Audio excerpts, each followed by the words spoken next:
नमस्कार।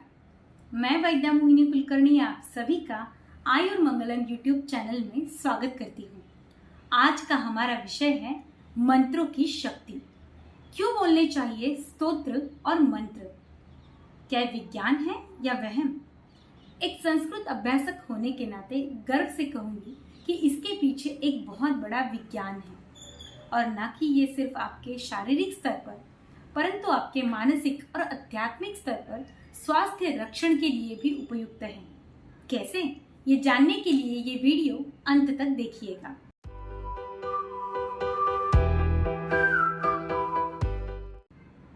कैसे तैयार होते हैं ये मंत्र? मननात् इति मंत्रः ऐसे कहा जाता है, यानी कि मन की इच्छाएं पूरी करने के लिए इन मंत्रों का विनियोग हो सकता है। ये मंत्र कुछ अक्षर समूहों के साथ में तैयार होते हैं। हर एक अक्षर एक स्पेसिफिक साउंड फ्रीक्वेंसी से बना हुआ होता है। जब ये अक्षर एक साथ जुड़ते हैं तब इससे शब्द या मंत्र तैयार होते हैं। जब ये मंत्र एक साथ जुड़ते हैं तब इन्हीं से तैयार होते हैं स्तोत्र। जैसे हम ये मंत्रों का उच्चारण करने लगते हैं वैसे वैसे ये ध्वनि लहरें हमारे शरीर से बाहर निकलती हैं। हम सभी जानते हैं कि ध्वनि कैसे तैयार होते हैं। हमारी नाभि, उरक, कंठ और मुख के अवयवों के मदद से ये ध्वनि हमारे शरीर से बाहर निकलते हैं। इसीलिए ये ध्वनि लहरें सिर्फ शरीर से बाहर वातावरण में नहीं जाते बल्कि हमारे शरीर के अंदर भी ये परिणाम करते हैं। हमारा शरीर 72% लिक्विड है और 28% सॉलिड है, राइट? सो इसीलिए हमारे शरीर में भी ये परिणाम करते हैं। ये ध्वनि लहरें जब एक साथ एक के पीछे एक जाने लगती हैं तब इसी से ध्वनि तरंगे तैयार होती हैं। जैसे बिलियर्ड गेम में एक बॉल को दूसरी बॉल टच करती है और आगे एक और बॉल चला जाता है, वैसे ही एक के पीछे एक मंत्र कंटिन्यूअसली चैंटिंग करने के बाद में ये वातावरण में लहरें तरंगे जाने लगती हैं। वैसे शरीर में भी आने लगती हैं और हमारे शरीर में कई तरह के परिणाम होने लगते हैं।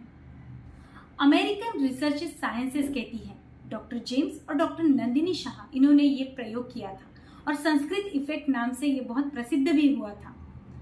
जो वैदिक मंत्र और उपनिषदों के मंत्रों का पठन करते हैं उनकी ब्रेन की जब पढ़ाई की पूर्व और पश्चात पठन के बाद में, तब उनको ध्यान में आया कि ब्रेन में जो मेमोरी का हिस्सा है जिसे हम कहते हैं हिप्पोकैम्पस, वो एरिया बढ़ा हुआ हमें दिखा। डॉक्टर जेम्स कहते हैं इवन ग्रे मैटर में भी उनको काफ़ी सारे बदलाव दिखाई दिए। हमारे शरीर से नेगेटिव एनर्जी इलिमिनेट होती है और हमारे शरीर में पॉजिटिव एनर्जी बढ़ने लगती है और इसीलिए हमारे ब्रेन में तो इम्पैक्ट है ही, लेकिन हमारे बाकी के अवयवों पर भी इसका सार्वदैहिक परिणाम होने लगता है। हमारे हॉर्मोन्स भी रेगुलराइज्ड होने लगते हैं। सो इतना बड़ा इफेक्ट अगर हमें मंत्रों से और स्तोत्रों से मिल रहा है तो ज़रूर हमें इसे श्रद्धापूर्वक और विज्ञान जानकर इसका पठन करना चाहिए, है ना?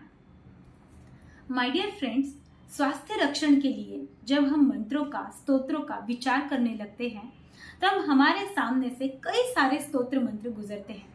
बचपन में जब डर लगने लगता था तब हम मारुति स्तोत्र झट से शुरू कर देते थे।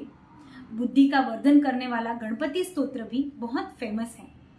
किसी भी तरह का ज्वर क्यों ना हो, विष्णु सहस्त्र नाम लेने से ये ज्वर भी चला जाता है। ये सब हम हमारे बुजुर्गों से सुनते आए हैं, लेकिन इसके पीछे का विज्ञान हमने कभी जाना नहीं। तो ये साउंड थेरेपी नाम से, म्यूजिक थेरेपी नाम से प्रसिद्ध हो रहा है। स्तोत्र और मंत्र अगर हमारे स्वास्थ्य रक्षण के लिए इतने काम आ सकते हैं तो यही विज्ञान हमें हमारी आगे की पीढ़ी तक पहुंचाना चाहिए। इसीलिए आप भी स्तोत्र और मंत्र सिर्फ ऐसे ही नहीं, उनका अर्थ समझकर, उसके पीछे का विज्ञान समझकर रिसाइट करेंगे। ऐसे ही एक स्तोत्र है प्रज्ञा विवर्धन स्तोत्र। ये प्रज्ञा विवर्धन स्तोत्र स्वामी कार्तिकेय देवता के 28 नाम हैं। सिर्फ 6 श्लोकों का छोटा सा ये स्तोत्र हमारी प्रज्ञा वर्धन यानी कि हमारे बुद्धि स्मृति का वर्धन करने के लिए काम में आ सकता है।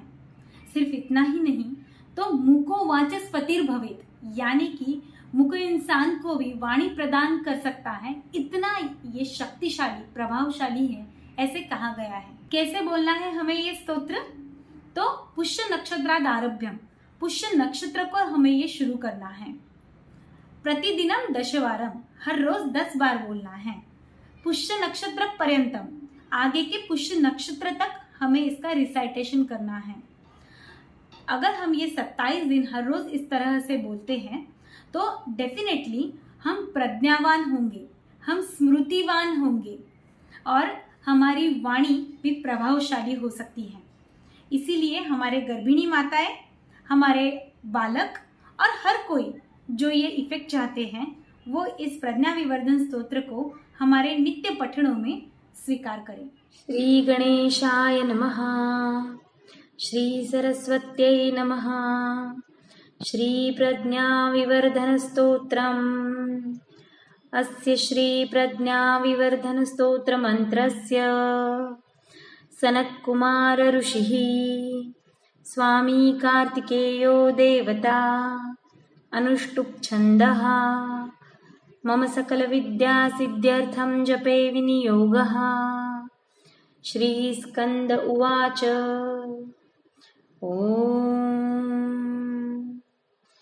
योगीश्वरो महासेनः कार्तिकेयो अग्निनन्दनः सनत्कुमारः सेनानिः स्वामी शङ्करसम्भवः गाङ्गेयस्ताम्रचूडश्च ब्रह्मचारी शिखिध्वजः तारकारी रुमापुत्रः कौञ्चारातिषडाननः शब्दब्रह्मसमूहश्च सिद्धः सारस्वतो गृहः सनत्कुमारो भगवान् भोगमोक्षप्रदप्रभुः शरजन्मागणाधीश पूर्वजो मुक्तिमार्गकृत् सर्वाराति प्रमाथी च वाञ्छितार्थप्रदायकः फलश्रुतिः।